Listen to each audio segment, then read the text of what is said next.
all. All right, Shade, next let's kick it all down to College Station, where the Aggies holding their second scrimmage here on Sunday.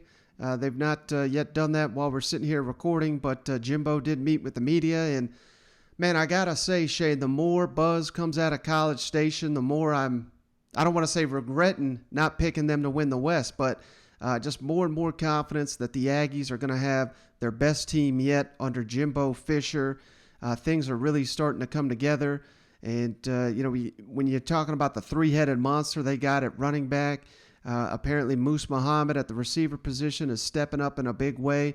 And that's before even getting to the defense, which looks like it's going to be the best unit Mike Elko's had down there in College Station. I think the Aggies, based on everything we're hearing, they're trending in the right direction at the right time. And I just cannot wait to see them take the field. You know what?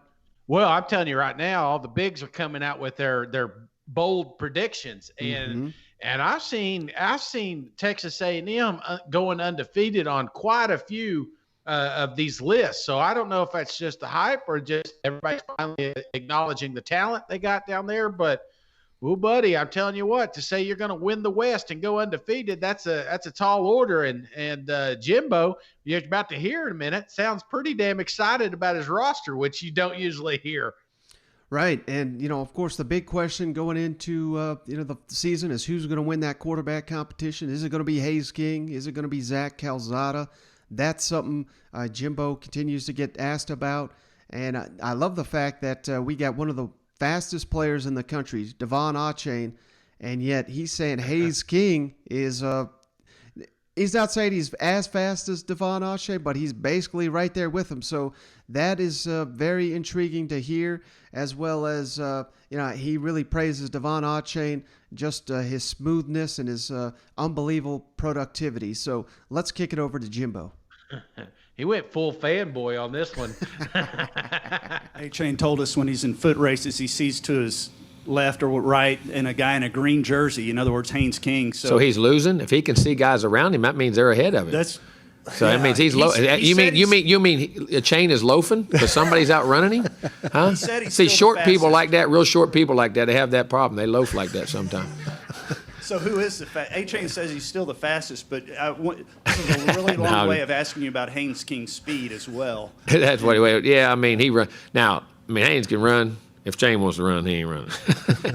You can get into that all you want. I mean the chain can fly, but and here's the thing you got to realize: football's not a 100-meter dash.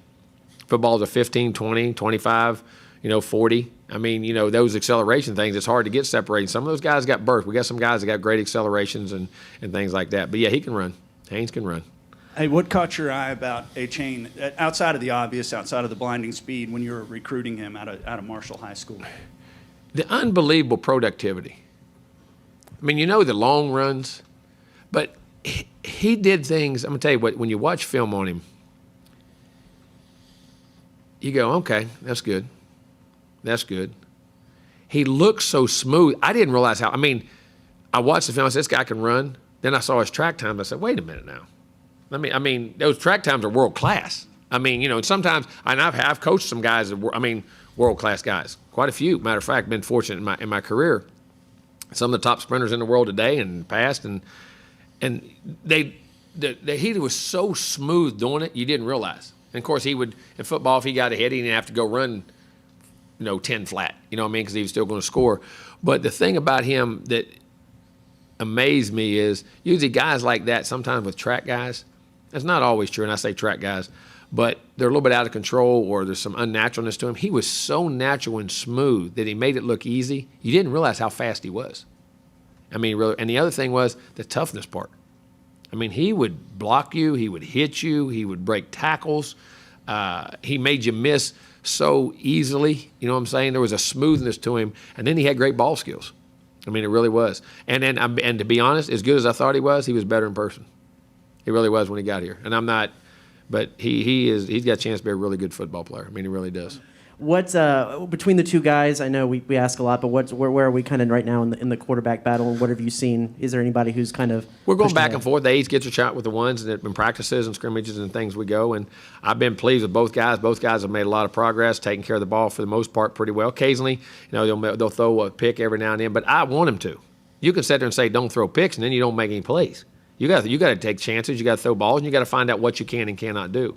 And I've been very pleased with that. There's been a lot more big plays than there has any of those situations. So decision making is getting better, controlling the game, understanding how to communicate on the field with the players and the demeanor and the body language and all that stuff. That's just as important to me as the other parts of it. And you start getting those things when you start getting comfortable in what you're doing. So that means in knowledge of what's happening. So they feel very comfortable out there. But I think both guys are making progress. We'll make a decision, here. We'll have to make one here relatively soon. But I've been very pleased with both guys, and I think both guys have had a good camp. A timeline that you're comfortable with, that you typically want to know who your starting quarterback is? We'll wait. We'll get through the second scrimmage and evaluate and see where the guys are. But also, not just the scrimmage. To me, every rep I grade. I'm grading every rep in practice. And we're not tackling each other, but we're doing red zone. We're doing goal line. We're doing 7-on-7. We're doing first down. We're doing third down. We're doing third and short. We're going third and medium. We're going third and long. I mean, those things are getting evaluated daily. So we'll get through this one, and we'll have to make one. But there's not a certain timeline. But hopefully we'll know here in the next week or so. So here's the thing, Shane. So Devon Achane's Orange Bowl MVP. Texas A&M arguably already had the best rushing attack in the SEC with Spiller and Smith. And now, I listened to Smith. He also spoke, and he had, no concern over touches. He said, everyone in that room is team first. But that's basically, I think, the biggest problem with the Aggies right now is just trying to divvy up touches. And the fact that, they're not all pure running backs. Smith can play receiver. Now Achane can play receiver. So I'm just loving all the buzz I'm hearing about Jimbo getting creative to get these guys the ball. And like I said, that'll be the biggest challenge, I think, with all these weapons. So it's almost, to me, it doesn't matter which quarterback takes the field because they're going to be surrounded by a lot of weapons down there. No wonder he's in such a good damn mood, think about it. We're bouncing around the league, and you're going to hear a lot of depth issues. And Texas A&M's like, we're good. We're just, the biggest problem is trying to get all these guys some play time, Right.